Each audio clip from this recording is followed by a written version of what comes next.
ఆమె వడ్డిస్తుంటే ఆమె గాజులు గల్లుమంటుండగా అన్నం పెడితే నువ్వు తినగలిగితే, ఆమె అలా భర్తకి పెట్టుకోగలిగితే ఆవిడ మహానైవేద్యం పెట్టుకుంది. నువ్వు నీ ఇంట లక్ష్మి చేతి అన్నాన్ని నువ్వు తింటున్నావు, అది నీకు ఆయుర్వర్ధనం. ఆ అన్నం పెట్టే శక్తి ఆవిడికి మిగులుతుంది, తినే అదృష్టం నీకు మిగులుతుంది. అందుకు కదా తూర్పు దిక్కుకు తిరిగి వంట చేస్తారు. ఎందుచేత అంటే ఇంటి యజమాని యొక్క ఆయుర్దాయం బాగుండాలి అని. కాబట్టి ఆభరణములు అమరాయి అన్న మాటకి అర్థం బాహ్యంలో అందగించింది, ఆంతరమునందు ఆవిడ పెట్టుకున్న ఆభరణముల చేత ఆ ఇంట అందరూ సంతోషంగా ఉన్నారు అనడానికి అది ప్రతీక. ఆవిడికి బాహ్యమునందు కనబడ్డాయి, ఎందుకని లోకమునకంతటికీ కూడా అది ఆదర్శము కావాలి కాబట్టి. నమ్మి నువ్వు ఇప్పుడు ఆ వ్రతం చేసావు, నీకేం వస్తుంది? అదే వస్తుంది. ఇప్పుడు చమత్కారం ఏమిటంటే ఆ వ్రతంలో ఇన్ని చేసావు, తన కోసం ఏమైనా ఉందా? ఇవన్నీ భర్త కోసం, అత్తమామల కోసం, బిడ్డల కోసం, పుట్టింటి వారి కోసం. మరి నీ కోసం నాకేం కావాలండి? అవన్నీ వాళ్ళందరూ బాగుంటే నేను బాగుంటాను, అంతే. నాకేం అక్కర్లేదు. ఇది ఆడదాని గొప్పతనం. అందుకే ఇలాంటి వ్రతాన్ని మొగాడికి ఇవ్వాలి, ఆడదానికి ఇచ్చారు.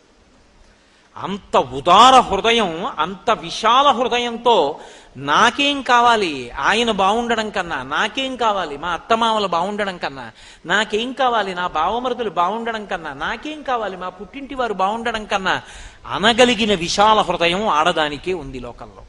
అందుకే వరలక్ష్మీ వ్రతం గురించి అడిగేటప్పుడు పార్వతీదేవి అంత జాగ్రత్తగా అడిగింది.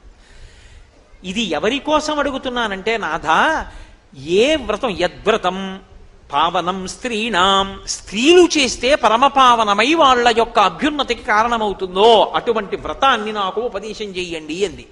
అప్పుడు దీన్ని చెప్పారు. ఈ వ్రతానికి పరిసమాప్తి ఎక్కడో తెలుసా? 2 రకములైనటువంటి దానం చేస్తారు.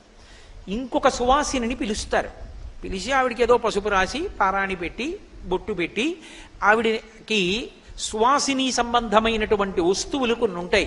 గాజులు, పసుపు, కుంకం. అసలు 8 సువాసిని వస్తువులని భాస్కర రాయలు వారు లలితా సహస్రనామ స్తోత్ర భాష్యంలో చెప్పారు.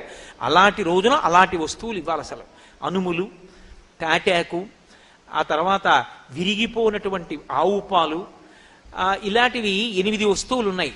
ఆ 8 వస్తువుల్ని కూడా తీసుకొచ్చి ఒక సంచిలో వేసి బహుమానం చేస్తారు.